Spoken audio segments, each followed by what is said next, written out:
ஆபிரகாமின் முதல் மகனான இஸ்மவேல் பிறந்து 13ஆம் வருஷத்தில், அதாவது ஆபிரகாமின் 99வது வயதில், கர்த்தர் ஆபிரகாமுக்கு தரிசனமாகி, நான் சர்வ வல்லமையுள்ள தேவன், நீ என்னுடைய வார்த்தைக்கு கீழ்ப்படிந்து உத்தமனாயிரு. நான் உனக்கும் எனக்கும் இடையே என் உடன்படிக்கையை ஏற்படுத்தி உன்னை மிகவும் திரளாய் பெருக பண்ணுவேன். மேலும் தேவன், நான் உன்னோடே பண்ணுகிற என் உடன்படிக்கை என்னவென்றால், நீ திரளான இனங்களுக்கு தகப்பனாவாய். இனி உன் பெயர் ஆபிராம் எனப்படாமல் நான் உன்னை திரளான இனங்களுக்கு தகப்பனாக ஏற்படுத்தினபடியால் உன் பெயர் ஆபிரகாம் எனப்படும்.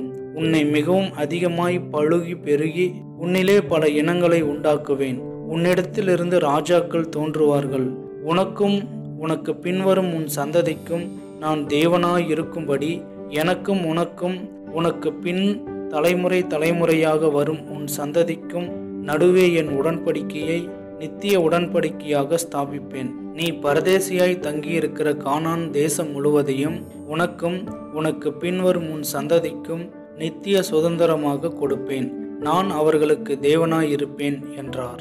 என்னவென்றால், உங்களில் தலைமுறை தலைமுறையாக பிறக்கும் ஆண் பிள்ளைகள் எல்லாம் 8ஆம் நாளிலே விருத்த சேதனம் பண்ணப்பட வேண்டும்.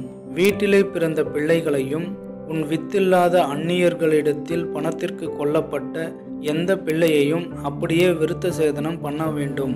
இன்னும் தேவன் ஆபிரகாமை நோக்கி, உன் மனைவியை இனி சாரா என்று அழையாதிருப்பாயாக. சாராள் என்பது அவளுக்கு பேராயிருக்கும். நான் அவளை ஆசிர்வதித்து அவளாலே உனக்கு ஒரு குமாரனை தருவேன். அவள் இனங்களுக்கு தாயாகவும் அவளாலே இனங்களின் ராஜாக்களும் உண்டாகவும் அவளை ஆசிர்வதிப்பேன் என்றார். அப்பொழுது ஆபிரகாம் முகம் குப்புற விழுந்து நகைத்து, 100 வயதானவனுக்கு பிள்ளை பிறக்குமோ?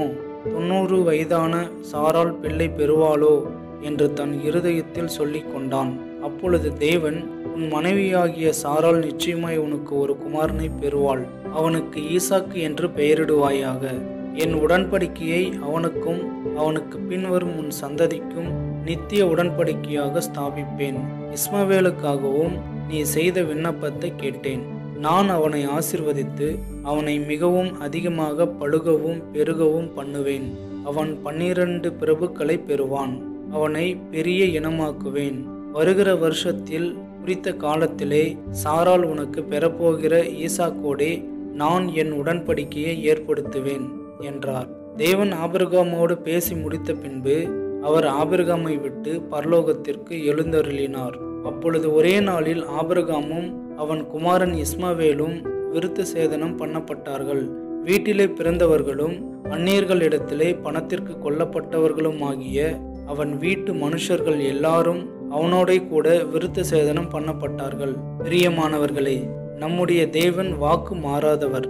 தேவன் ஆபிரகாம் அந்நிய தேசத்தில் இருக்கும்போதே ஆபிரகாமை அழைத்து அவருடைய வாக்கு தத்தத்தை ஆபிரகாமிடத்தில் உறுதிப்படுத்தி கொண்டார். தேவன் ஆபிரகாமை நோக்கி, நீ என் சந்நிதியில் நீ உத்தமனாயும் உண்மையாயும் இரு, அப்பொழுது உன்னை ஆசீர்வதிப்பேன் என்றார். ஆபிரகாமுக்கு வாக்குத்தத்தம் பண்ணினபடியால் இஸ்மவேலும் ஈசாக்கும் தேவன் கொடுத்த வாக்குத்தத்தத்தை பெற்று கொண்டார்கள். தேவன் நமக்கு கூட வாக்குத்தத்தம் பண்ணினார். நாம் பாவத்தை வெறுத்து பரிசுத்தத்தில் வாழ்ந்தால் பரலோகத்தை நமக்கு தருவேன் என்று வாக்கு கொடுத்திருக்கிறார். அதனாலே நாம் இந்த உலக ஆசையை வெறுத்து பரலோகத்தை நோக்கி வாழ வேண்டும். வசனம், ஆதியாகமம் 17ஆம் அதிகாரம் 1வது வசனம். நான் சர்வ வல்லமையுள்ள தேவன், நீ எனக்கு முன்பாக நடந்து கொண்டு உத்தமனாயிரு. பிரதர் அண்ட் சிஸ்டர்ஸ், இந்த வீடியோ உங்களுக்கு பிடிச்சிருந்தா லைக் பண்ணுங்கள். இந்த வீடியோவை பற்றி உங்களுடைய மேலான கருத்துக்களை கமெண்டில் தெரியப்படுத்துங்க. இந்த வீடியோ மற்றவங்களுக்கு பயனுள்ளதாக இருக்கும் அப்படின்னு நினச்சிங்கன்னா மற்றவங்களுக்கு ஷேர் பண்ணுங்கள். இது போல் பயனுள்ள வீடியோக்கள் உங்களுக்கு தொடர்ந்து கிடைக்கணும்னா எங்கள் சேனலை சப்ஸ்கிரைப் பண்ணுங்கள். கூடவே வர பெல் சிம்பிளை கிளிக் பண்ண மறந்துடாதீங்க. நன்றி.